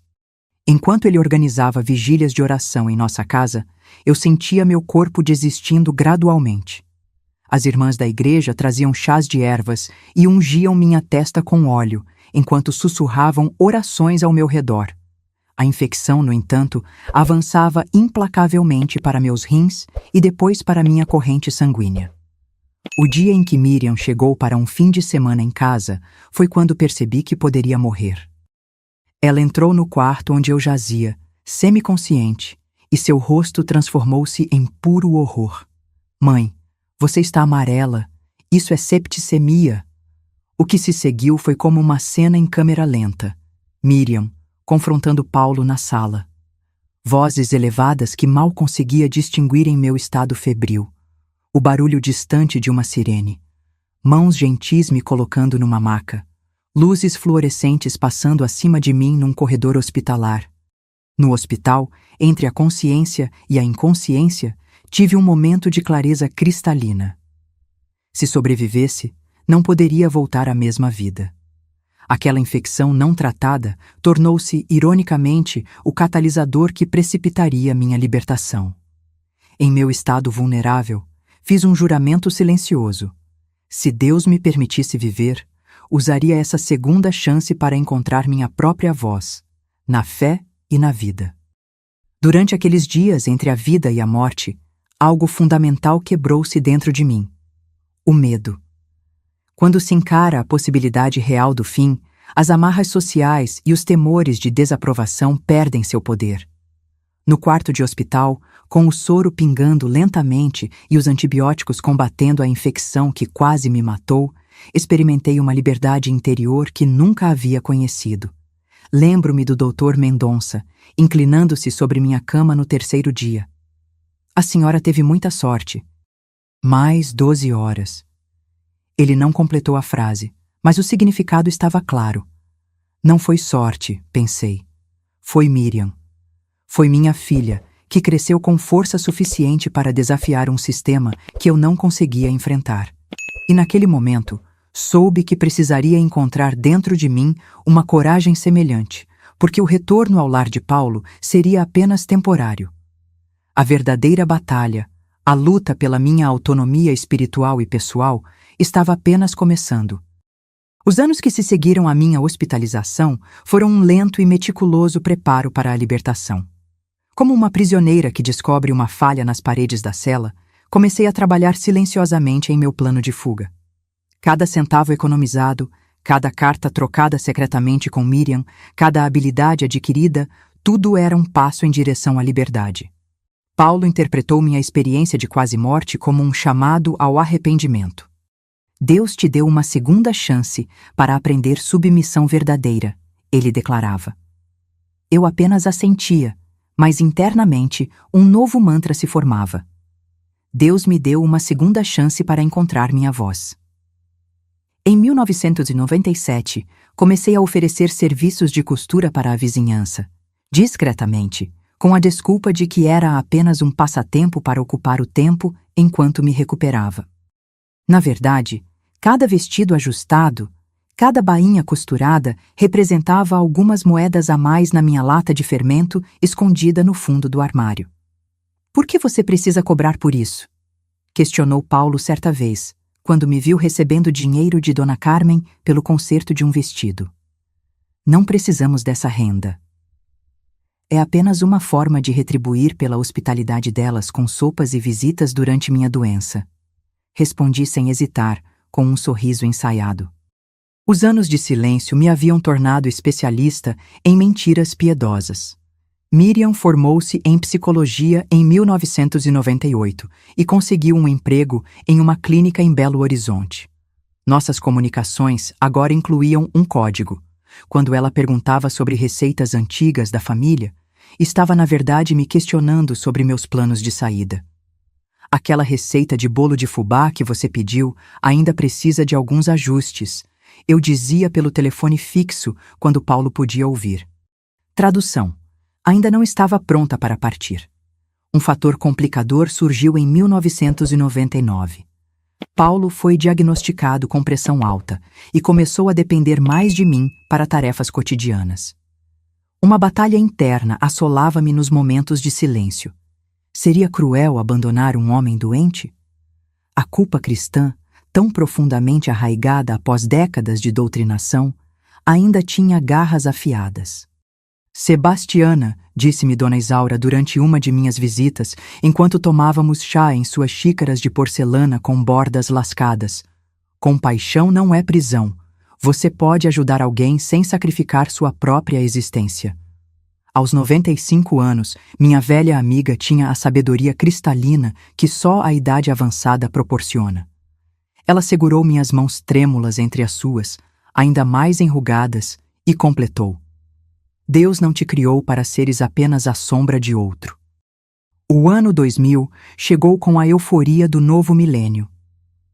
Enquanto o mundo celebrava e alguns temiam apocalipses tecnológicos, eu calculava mentalmente quanto tempo mais precisaria para acumular recursos suficientes. A essa altura, minha lata de fermento já havia sido substituída por um envelope mais substancial, escondido dentro do forro falso que costurei na minha antiga mala de viagem. O momento decisivo veio em abril de 2001, quando Paulo anunciou que participaria de um Congresso Nacional de Pastores em São Paulo. Seriam 5 dias, o período mais longo que ficaríamos separados em nossos quase 23 anos de casamento. Você ficará bem sozinha? Perguntou ele, ajeitando a gravata no espelho enquanto eu arrumava sua pequena mala. O tom era de preocupação genuína, e por um breve momento senti aquela familiar pontada de culpa. Ficarei bem, respondi, e pela primeira vez em muito tempo não era uma mentira. Na véspera de sua viagem, enquanto Paulo dormia, peguei sua Bíblia de couro preto, aquela que ele usava nos sermões, e deslizei entre suas páginas uma breve carta. Paulo, quando ler isto, já terei partido, não por ódio ou por maldade, mas porque preciso encontrar minha própria voz diante de Deus. Durante anos, minhas orações passaram por você, mas agora preciso falar com Ele diretamente. Não tente me encontrar. Estou segura e bem, Sebastiana. Na manhã seguinte, levei-o à rodoviária. Nosso abraço de despedida foi longo. Ele, imaginando um reencontro em 5 dias. Eu, sabendo que era um adeus. Enquanto o ônibus partia, permanecia acenando até que desaparecesse na curva. Então, sem olhar para trás, caminhei até o ponto de táxi. Para a rodoviária interestadual, por favor, instruiu o motorista. Em 3 horas, estaria em um ônibus para Belo Horizonte, onde Miriam me esperava com as chaves de uma nova vida. A sensação ao deixar Juiz de Fora foi indescritível. Uma mistura de terror e exaltação, culpa e libertação. Aos 48 anos, estava começando de novo, com apenas uma mala contendo roupas básicas, minha máquina de costura Singer e o dinheiro economizado ao longo de 6 anos de planejamento silencioso. No assento do ônibus, enquanto as paisagens de Minas Gerais deslizavam pela janela, peguei na bolsa a pequena Bíblia que havia comprado secretamente na livraria evangélica do centro. Meu primeiro ato de independência espiritual. Abri em Gálatas 5:1. Para a liberdade foi que Cristo nos libertou. Permanecei, pois, firmes e não vos submetais de novo ao jugo da escravidão. As palavras, tantas vezes ouvidas nos sermões de Paulo, ganhavam agora um significado completamente novo. Fechei os olhos e pela primeira vez em décadas orei em voz alta, sem medo de ser ouvida. Deus, estou indo ao seu encontro por mim mesma, sem intermediários, sem intérpretes, apenas eu e o Senhor, finalmente face a face. Cheguei a Belo Horizonte no fim da tarde, envolta por uma neblina fina que parecia simbolizar meu estado de espírito, entre 2 mundos, sem plena clareza do que viria pela frente. Miriam me esperava na rodoviária, seu rosto uma mistura de ansiedade e alívio. Quando nossos olhos se encontraram, desabei em lágrimas que vinham represadas há décadas. Você conseguiu, mãe, ela sussurrou, envolvendo-me em seus braços. Você realmente conseguiu. O caminho até o pequeno apartamento de Miriam foi silencioso, cada uma perdida em seus pensamentos. A cidade grande, com seus prédios altos e ruas movimentadas, parecia um planeta diferente do meu universo controlado em Juiz de Fora.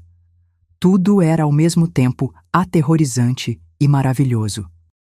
Paulo já deve ter chegado em São Paulo, comentei enquanto subíamos no elevador.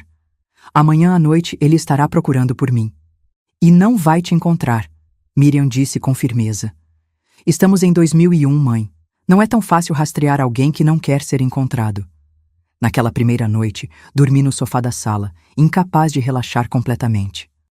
A sensação era semelhante à de estar flutuando, desconectada do chão, sem as âncoras familiares que, mesmo opressoras, davam estrutura aos meus dias por mais de 2 décadas. No segundo dia, recebi a primeira ligação. O telefone fixo tocou enquanto Miriam estava no trabalho. Meu coração disparou ao atender. Sebastiana. A voz de Paulo era contida, mas eu conhecia bem aquele tom. Uma calmaria que precedia a tempestade. O que significa isso? Respirei fundo, agarrando o telefone com tanta força que meus dedos ficaram brancos. Em todos os meus ensaios mentais desse momento, nunca imaginei que seria tão difícil. Significa que preciso descobrir quem sou, Paulo. Quem sou eu diante de Deus sem sua interpretação? Isso é obra do inimigo, ele respondeu, a voz agora trêmula. Você está sendo enganada, como Eva foi no jardim. Volte para casa e resolveremos isso em oração. Não, respondi, e aquela única sílaba continha o peso de 23 anos de silêncio. Não voltarei. Você está rejeitando não apenas a mim, mas a ordem divina, Sebastiana. Um dia responderá por essa rebeldia. Foi nesse momento que algo extraordinário aconteceu dentro de mim. Uma clareza absoluta, como se todas as cortinas internas fossem subitamente abertas, permitindo que a luz entrasse por completo.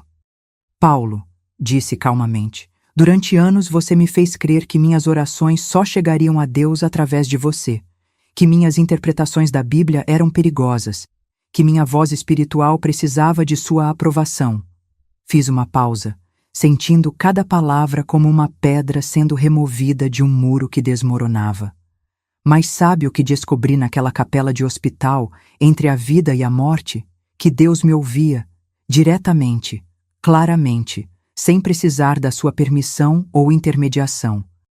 O silêncio do outro lado era palpável, denso como névoa. E se ele me ouve, continuei, minha voz ganhando força a cada palavra, então você nunca teve o direito de silenciar minha comunhão com ele. Nenhum versículo, nenhuma tradição, nenhuma interpretação justifica isso. O que você fez não foi proteção espiritual, Paulo. Foi controle. Blasfêmia, ele gritou, sua fachada de calma finalmente rompida. Você se perdeu, mulher. Não, Paulo, respondi com uma serenidade que me surpreendeu. Eu me encontrei. Desliguei o telefone suavemente, como quem fecha um livro cujo final já conhece. Minhas pernas cederam e escorreguei pela parede até sentar no chão. Chorei, não lágrimas de tristeza ou medo, mas de um profundo alívio. Como uma prisioneira que finalmente respira o ar da liberdade, cada soluço lavava anos de dúvidas impostas, de espiritualidade sufocada. Aquela conversa foi o verdadeiro ponto de ruptura. Não o momento em que entrei no ônibus deixando o Juiz de fora, nem quando cheguei a Belo Horizonte. Foi ali, sentada no chão daquele apartamento desconhecido, que verdadeiramente me libertei. As paredes que Paulo construiu ao meu redor por décadas não existiam mais. Não porque eu tivesse fugido delas, mas porque finalmente entendera que elas nunca foram reais. Peguei minha nova Bíblia, segurei-a contra o peito e sussurrei. É só você e eu agora, Senhor. Como sempre deveria ter sido. As semanas seguintes trouxeram uma avalanche de consequências. Paulo mobilizou a igreja inteira para me resgatar. Ligações chegavam de membros da congregação, alguns genuinamente preocupados, outros claramente enviados para me convencer a retornar ao caminho correto. Irmã Sebastiana, como pode abandonar seu ministério ao lado do pastor? A igreja precisa da senhora, dizia Dona Neuza, coordenadora do círculo de oração, em uma mensagem deixada na secretária eletrônica. Miriam sugeriu que mudássemos o número do telefone, mas recusei. Não quero me esconder como se tivesse feito algo errado, expliquei. Apenas quero traçar meu próprio caminho. O irmão Josias, diácono mais próximo de Paulo, apareceu sem aviso em nosso apartamento numa tarde de maio. Seu olhar de desaprovação percorreu minha figura, cabelos soltos, calça jeans que nunca me permitira usar em Juiz de Fora, uma Bíblia aberta sobre a mesa com anotações à margem feitas por minha própria mão. Paulo está devastado, ele declarou, recusando-se a sentar quando ofereci. O testemunho dele como pastor está manchado por seu abandono. Lamento que ele sofra, respondi sinceramente, mas não lamento minha decisão. A congregação está repleta de fofocas. Alguns dizem que a senhora está possuída, outros que teve um caso, há quem diga que perdeu a fé completamente. E o que Paulo diz sobre isso? Josias hesitou. Ele diz que foi uma provação enviada por Deus. Um teste para seu ministério. Aquelas palavras confirmavam tudo. Mesmo na minha ausência, eu não tinha voz própria na narrativa. Era apenas um objeto de lição, um exemplo negativo, um teste na jornada espiritual de Paulo. Nunca um sujeito com história própria. Diga a Paulo que estou bem, respondi firmemente. Diga que encontrei paz e que não desejo mal a ninguém da igreja, apenas o direito de buscar Deus do meu jeito. Após a visita de Josias, outras tentativas de contato foram diminuindo. Como ondas após uma tempestade, tornaram-se cada vez mais fracas e distantes. O advogado que Miriam contratou enviou os papéis do divórcio e, para minha surpresa, Paulo os assinou sem contestação, provavelmente aconselhado pelos líderes da denominação que uma batalha judicial seria pior para sua imagem como pastor. A edícula nos fundos da casa que Miriam acabara de comprar tornou-se meu novo lar. Um espaço pequeno, mas inteiramente meu. Pintei as paredes de amarelo claro, pendurei cortinas floridas que eu mesma costurei e coloquei vasos de samambaias e avencas junto à janela. Sobre a mesa, sempre aberta, minha Bíblia com marcadores coloridos e caderno de anotações ao lado. As primeiras semanas sozinha foram as mais difíceis. Por anos, cada minuto do meu dia havia sido estruturado em função das necessidades de Paulo e da igreja. O silêncio do meu pequeno espaço às vezes se tornava opressivo. Peguei-me, em diversos momentos, olhando para o relógio e pensando: agora eu estaria preparando o jantar para os diáconos, ou este seria o momento de organizar os inários para o culto de domingo. Minha primeira visita a uma igreja após a separação foi a pequena congregação metodista do bairro. Entrei discretamente durante um hino e sentei-me no último banco. Quando o pastor Evandro, um senhor de cabelos grisalhos e sorriso gentil, convidou os presentes a abrirem suas Bíblias, minhas mãos tremeram. Por tanto tempo, minha leitura havia sido supervisionada e interpretada por outra pessoa. Vamos ler juntos Isaías 43:19, anunciou o pastor. Eis que faço coisa nova que está saindo à luz. Porventura não a percebereis? Sim, porei um caminho no deserto e rios no ermo. As lágrimas vieram instantaneamente. Aquele versículo parecia escrito especialmente para mim, naquele momento. Um novo caminho no deserto que eu havia atravessado.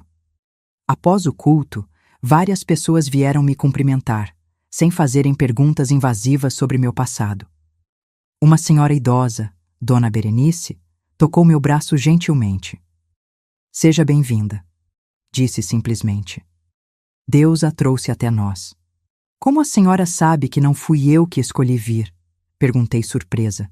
Ela sorriu, revelando rugas profundas ao redor dos olhos. Porque reconheço esse olhar. É o de alguém que finalmente encontrou um porto seguro depois de uma longa tempestade. Naquela noite, de volta à minha edícula, escrevi no caderno que começara a usar como diário.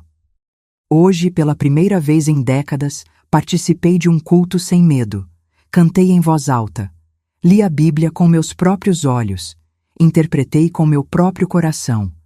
E não senti culpa, nem temor, nem a sensação de estar cometendo um erro. Apenas paz, aquela que excede todo o entendimento.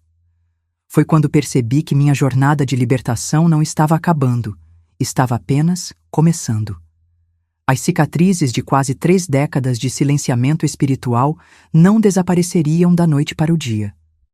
Mas cada oração que eu agora ousava formular com minhas próprias palavras, cada versículo que interpretava com meus próprios pensamentos, era um passo em direção à cura. 24 anos se passaram desde aquele dia em que deixei a casa pastoral em Juiz de Fora. O ipê amarelo que plantei no pequeno quintal da edícula já cresceu tanto que suas flores douradas cobrem todo o telhado durante a primavera.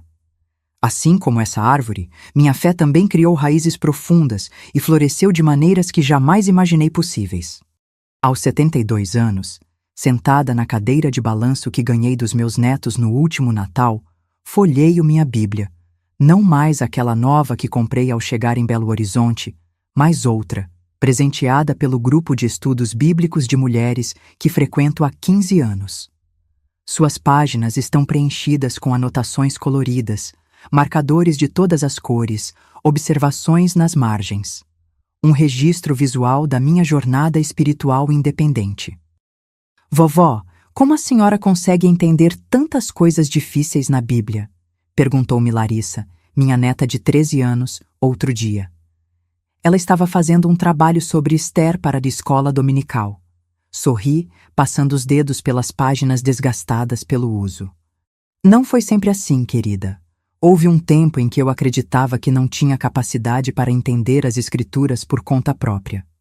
Como explicar a uma adolescente nascida no século XXI a profundidade daquele silenciamento? Como fazê-la compreender um mundo onde mulheres como eu eram consideradas espiritualmente incapazes, onde nossa conexão com o divino precisava ser filtrada, aprovada e muitas vezes distorcida por outra pessoa? Sabe, Larissa, continuei, escolhendo cuidadosamente minhas palavras. Aprender a ouvir a própria voz é uma das lições mais importantes da vida. Seja em conversas com as pessoas ou em conversas com Deus. Paulo faleceu há 3 anos. Soube através de um antigo membro da igreja que me encontrou no supermercado. Confesso que a notícia despertou sentimentos contraditórios. Uma parte de mim sentiu uma tristeza genuína pela perda de alguém que, apesar de tudo, compartilhou tantos anos da minha vida. Outra parte experimentou algo semelhante à libertação final, como se um último grilhão invisível tivesse sido rompido. Participei do funeral discretamente, sentada no fundo da igreja.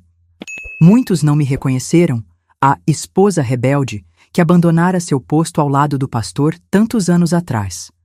Os poucos que me identificaram lançaram olhares curiosos, alguns até reprovadores. Ninguém se aproximou, exceto Dona Zulmira, já curvada pelos seus 90 anos, que apertou minha mão silenciosamente antes de partir. Não fui até o funeral para confrontar o passado ou provar algum ponto. Fui para fazer as pazes com aquela parte da minha história e reconhecer que, apesar dos erros e do controle, Paulo também foi vítima do sistema que o formou. As doutrinas que o ensinaram que homens como ele eram os únicos canais legítimos entre Deus e as mulheres de suas congregações. Às vezes me pergunto se ele acreditava verdadeiramente estar me protegendo, confidenciei certa vez a Miriam, durante um de nossos cafés da tarde de domingo. Se na mente dele, filtrar minha experiência espiritual era um ato de amor. Talvez fosse, mãe, ela respondeu, sempre mais generosa em seus julgamentos do que eu conseguia ser. Mas amor sem liberdade não é verdadeiro amor. É posse.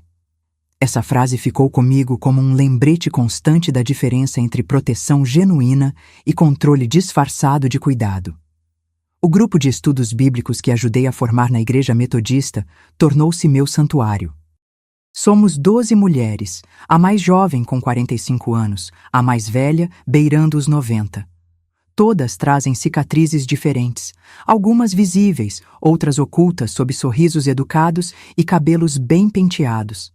Ali, nas manhãs de quinta-feira, debruçadas sobre as escrituras na sala anexa à igreja, descobrimos juntas o que significa ter voz própria na jornada de fé. Sebastiana, você deveria escrever sua história, sugeriu Elisa, uma professora aposentada, após eu compartilhar um pouco da minha experiência durante uma discussão sobre os textos de Paulo sobre as mulheres. Para quê? Questionei. Já passou tanto tempo. Porque ainda existem muitas Sebastianas silenciadas em bancos de igreja por todo o Brasil, ela respondeu com firmeza. Algumas nem percebem que perderam a própria voz. Refleti muito sobre essa sugestão. Não para me tornar uma figura pública ou criar algum tipo de manifesto, mas como um registro íntimo para Miriam, para Larissa e para aquelas que talvez precisem ouvir que Deus escuta a voz de uma mulher sem intermediários. O que mais me entristece, olhando para trás, não são os anos de silêncio forçado, mas como eu internalizei aquele silenciamento. Como aceitei por tanto tempo a noção de que minha espiritualidade era de segunda categoria, necessitando sempre de supervisão masculina para ser legítima. Demorei anos para superar o medo de estar pecando quando orava sozinha ou interpretava um texto bíblico com minha própria mente. O primeiro caderno de anotações sobre minhas leituras bíblicas está cheio de frases que começam com Paulo diria que, ou segundo a interpretação oficial. Gradualmente, essas referências externas foram desaparecendo, substituídas por sinto que este texto fala sobre, ou simplesmente creio que. Esse processo de reconstrução da minha identidade espiritual foi como aprender a andar novamente depois de um longo período de paralisia. Cada passo trazia insegurança, mas também a alegria crescente da redescoberta. Uma das perguntas que mais ouço quando compartilho fragmentos da minha história é: a senhora não sente raiva de todo esse tempo perdido? A verdade é que passei por todas as fases do luto pela vida que poderia ter tido. Houve momentos de raiva pura, noites em que chorei até adormecer pensando nas décadas em que não pude simplesmente abrir minha Bíblia e lê-la livremente. Dias em que a amargura ameaçava corroer qualquer possibilidade de paz. Mas em algum momento dessa jornada, percebi que carregar essa raiva seria como continuar presa, apenas com correntes diferentes das que Paulo havia colocado. Seria permitir que aqueles anos de silenciamento definissem também meu futuro. Tempo perdido? Respondo agora, com a serenidade que só a idade e a experiência trazem. Prefiro pensar nele como tempo de aprendizado. Cada manhã em que tive que engolir minhas palavras, cada interpretação que guardei apenas para mim, cada oração sussurrada no banheiro com a torneira aberta, tudo isso me ensinou o valor inestimável da liberdade espiritual que tenho hoje. Em 2010, comecei a trabalhar como voluntária no Centro Comunitário da Igreja Metodista. 3 tardes por semana, ensino costura para mulheres em situação vulnerável, muitas delas mães solteiras, outras fugindo de relacionamentos abusivos. Enquanto ajusto máquinas e ensino pontos básicos, ouço suas histórias. É surpreendente como, mesmo décadas depois do meu próprio cativeiro espiritual, ainda encontro mulheres vivendo sob o jugo de interpretações religiosas distorcidas, usadas como ferramentas de dominação. A diferença é que agora posso oferecer mais do que empatia silenciosa. Posso compartilhar caminhos de libertação que descobri na minha própria jornada. A fé verdadeira não te diminui, te expande, digo frequentemente a essas mulheres. Se alguém usa Deus para te fazer menor, não é Deus quem está falando. Larissa, minha neta, decidiu fazer teologia. Quando me contou sua decisão, senti um misto de orgulho e apreensão. Não será fácil, em um campo ainda tão dominado por homens, comentei, enquanto regávamos juntas as plantas do jardim numa tarde de outono. Vovó, ela respondeu com aquela certeza luminosa da juventude. Se a senhora conseguiu encontrar sua voz depois de décadas de silêncio, imagine o que minha geração pode fazer, começando com voz desde o início. Suas palavras me atingiram como um raio de clareza. Percebi que talvez este seja o verdadeiro propósito da minha história. Não apenas como testemunho de superação pessoal, mas como parte de uma corrente maior de libertação que se estende através das gerações. Hoje, quando abro minha Bíblia na varanda da edícula enquanto o vento balança levemente as flores do ipê, sinto uma gratidão profunda por cada palavra que posso ler com meus próprios olhos, interpretar com meu próprio coração e discutir abertamente sem medo de repreensão. A mesma brisa que toca as páginas do livro sagrado parece sussurrar: esta é a liberdade pela qual você foi chamada. Na última reunião do nosso grupo de estudos bíblicos, decidimos trabalhar com o livro de Ruth. Aquela história de mulheres que se apoiaram mutuamente em tempos difíceis ressoa profundamente em nosso círculo de irmãs de fé. Quando chegou minha vez de comentar, li em voz alta o famoso trecho: não me instes para que te deixe e me obrigue a não seguir-te, porque para onde quer que fores, irei eu, e onde quer que pousares, ali pousarei eu. O teu povo é o meu povo, o teu Deus é o meu Deus. Fiz uma pausa, sentindo o peso daquelas palavras tão familiares, mas que agora reverberavam com um significado completamente novo para mim. Sabem, disse às minhas companheiras de estudo, durante anos me ensinaram que a submissão de uma mulher era seu maior ato de fé. Mas quando leio esta história, vejo algo diferente. Vejo Ruth escolhendo seu próprio caminho, declarando sua própria fé. Não seguindo ordens, mas seguindo seu coração. Não sendo subjugada, mas fazendo uma aliança por vontade própria. Um silêncio reflexivo caiu sobre nossa sala, quebrado apenas pelo ruído distante da cafeteira na cozinha da igreja. E talvez, continuei, minha voz ganhando firmeza, este seja o verdadeiro significado de fé, não a aceitação cega de interpretações impostas por outros, mas a jornada corajosa de buscar Deus com nosso próprio coração, nossa própria mente, nossa própria voz. Às vezes, quando estou sozinha em minha pequena casa e o silêncio se torna quase tangível, fecho os olhos e oro. Não mais em sussurros temerosos, mas em voz clara e firme. Em momentos assim, sinto como se pudesse ver toda a minha vida como um longo caminho que me trouxe exatamente para onde preciso estar. Não posso mudar as décadas em que minha voz espiritual foi silenciada. Não posso recuperar as orações não ditas, as perguntas não feitas, as interpretações não compartilhadas. Mas posso testemunhar que nunca é tarde demais para encontrar sua própria voz com Deus. Nunca é tarde demais para abrir sua própria Bíblia, ler com seus próprios olhos e permitir que o texto fale diretamente ao seu coração.